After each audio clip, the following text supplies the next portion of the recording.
আচ্ছা ভাবেন তো, আওয়ামী লীগের মতন একটা দল, এটা কি নিশ্চিহ্ন হয়ে যাবে? এটার কি আর কোনোই ভবিষ্যৎ নেই? ইতিহাসের যে বিভিন্ন ঘটনা প্রবাহ তাতে কি বলে?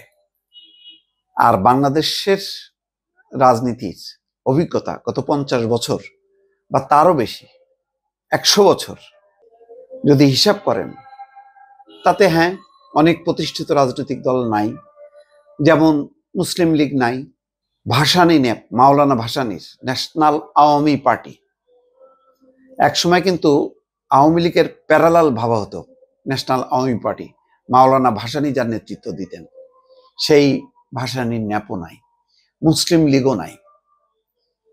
কিন্তু কি কারণে যেন আওয়ামী লীগ টিকে গেল? আওয়ামী লীগের উপর দিয়ে কিন্তু আরো অনেক বেশি স্টিম রোলার চলছে। আওয়ামী লীগ নিজে নিজে বিলুপ্ত করছে। খেয়াল করেন, একটা দল নিজের দলকে বিলুপ্ত করে নাম দিল বাকশাল, মানে কি বলে, বাংলাদেশ কৃষক শ্রমিক আওয়ামী লীগ। আওয়ামী লীগটা রাখছে, তার সামনের কিছু অংশ দিয়ে নতুন একটা রাজনৈতিক দল, যে দলের অনেকগুলো রাজনৈতিক দলের সমন্বয়ে বলা হলো এটাই হচ্ছে দল, আওয়ামী লীগ নাই। কিন্তু তারপর আওয়ামী লীগ টিকে গেল। শেখ মুজিবুর রহমানের নির্মম পরিণতি, সবাই বলল আওয়ামী লীগ শেষ, আওয়ামী লীগ কিন্তু আবার ঠিক উঠে দাঁড়ালো। আরো অনেক ঘটনা প্রবাহিত হলোই। সেই অনেকে বলে যে 21শে আগস্ট ছিল, তাই আওয়ামী লীগ এবং শেখ হাসিনাকে দিয়ে সর্বশেষ আওয়ামী লীগকে শেষ করে দেওয়া। আগামীতে আওয়ামী লীগ কি শেষ হয়ে গেল এই শেখ হাসিনার বিচারের মধ্য দিয়ে? এইটা একটা বড় প্রশ্ন। সেই প্রশ্নের উত্তর আসলে কারো কাছে নেই।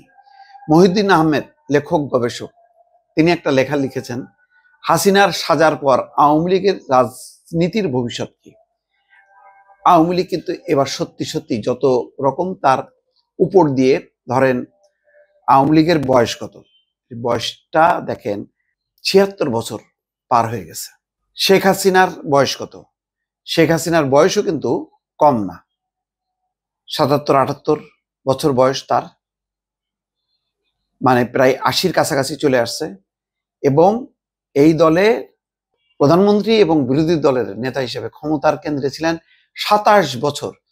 বাংলাদেশের 54 বছরের মধ্যে 27 বছর ছিলেন তিনি। আর সভাপতি 47 বছর ধরে শেখ হাসিনা। তার বাবাকে টপকে গেছেন, বাবা কিন্তু হত্যা করে গেছেন, বাকশাল করে দিয়ে আওয়ামী লীগকে।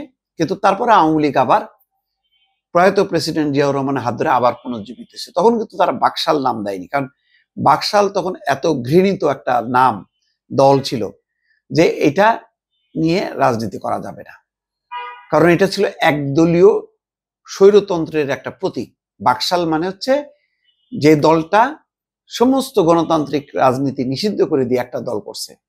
যেমন রাশিয়াতে বা চীনে, রাশিয়ার কথা বলা যাবে না, রাশিয়া অনেক দল আছে, চীনা কমিউনিস্ট পার্টি একটাই দল, উত্তর কোরিয়া একটাই দল, আর কোনো দল নেই, তেমন একটা দল। তো যাই হোক, সেইটা নিয়ে অনেক আলোচনা করা যায়। কিন্তু এখন সামনে কি? সামনে আপাতত অন্ধকার। কিছু ককটেল ফুটছে, কিছু বাসে অগ্নিসংযোগ হচ্ছে, জানান দিচ্ছে যে আমরা আছি। গোপালগঞ্জে বিক্ষোভ হচ্ছে, বরিশালের কোনো কোনো অঞ্চলে বিক্ষোভ হচ্ছে, মাদারীপুর, শরীয়তপুর, কিছু কিছু পকেটে। যেমন একসময় জাতীয় পার্টি কিন্তু একটা পকেট অর্গানাইজেশন হিসেবে রংপুরের, বৃহত্তর রংপুরের লালমনিরহাট, কুড়িগ্রাম, বিভিন্ন পকেটে পকেটে তাদের অ্যাক্টিভিটিস ছিল। সেটাও আস্তে আস্তে মানে স্থিমিত হয়ে গেছে। এখন আওয়ামী লীগ কি জাতীয় পার্টির পথ ধরছে? সেই দিকে যাচ্ছে না, এখনো জীবিত আছে। এরশাদ সাহেব মারা গেছেন, হুসেইন মোহাম্মদ এরশাদ, কিন্তু শেখ হাসিনা কিন্তু মৃত্যুদণ্ডের রায় ঘোষণার পরও এখনো বেঁচে আছেন, কারণ তিনি দিল্লিতে অবস্থান করছেন। আওয়ামী লীগের প্রথম সারির সবাই বেঁচে আছেন, রেহানাও বেঁচে আছেন, জয়, পুতুল, যাই যাকেই বলে না, সবাই বেঁচে আছেন, কেউ মারা যায়নি। কিন্তু রাজনৈতিক একটা মৃত্যু ঘটছে। এই মৃত্যুর হাত থেকে, এই মৃত্যু অবস্থা থেকে, এই রাজনৈতিক মৃত্যু থেকে একেবারে জীবিত হবে কিভাবে? সম্ভব হবে এমন একটা গণঅভ্যুত্থান ঘটায় না। মহিউদ্দিন আহমেদ বলছেন এটার একমাত্র হচ্ছে ভারত এবং আন্তর্জাতিক যদি কূটনীতিক মহল যদি খুবই তৎপর হয়, দফায় দফায় এমন চাপ দিল, স্যাংশন দিল বাংলাদেশকে, একেবারে নিষেধাজ্ঞা দিল যে আওয়ামী লীগকে যদি রাজনীতি করতে না দাও, নির্বাচন না করতে দাও, তাহলে বাংলাদেশের সাথে কোনো সম্পর্ক নেই। ভারত দিলে চলবে না। ভারতের বিকল্প হিসেবে চীন আর পাকিস্তান দাঁড়ায় আছে, যেই ভারত ঝামেলা করবে তারা সাথে সাথে ঢুকবে। ভারত জানে এই জন্য ভারত এটা নিয়ে মুভ করবে না। কারা করবে? পশ্চিমা দেশগুলো এবং বিশেষত আমেরিকা। তো আমেরিকা কেন করবে? আমেরিকাকে কি কম অপমান করছে?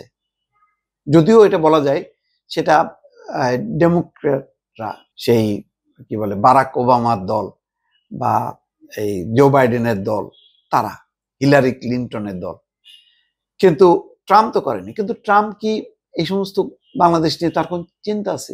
তার চিন্তা হচ্ছে ইউক্রেন, তার চিন্তা হচ্ছে ইসরায়েল, গাজা, এগুলি নিয়ে, মধ্যপ্রাচ্য নিয়ে। বাংলাদেশ নিয়ে তারা কেন মাথা ঘামাবে? সেই এই অঞ্চলে আসলে বড় জোর পাকিস্তান, ভারত পর্যন্ত, এই তো শেষ। বাংলাদেশ নিয়ে এত কেন সংকটটা? এখানেই একসময় বাংলাদেশ অত্যন্ত গুরুত্ব ছিল যখন মধ্যস্থতা করত, যেমন 11 বলা হয় ভারত এবং পশ্চিমারা মিলে ঘটায় দিছে।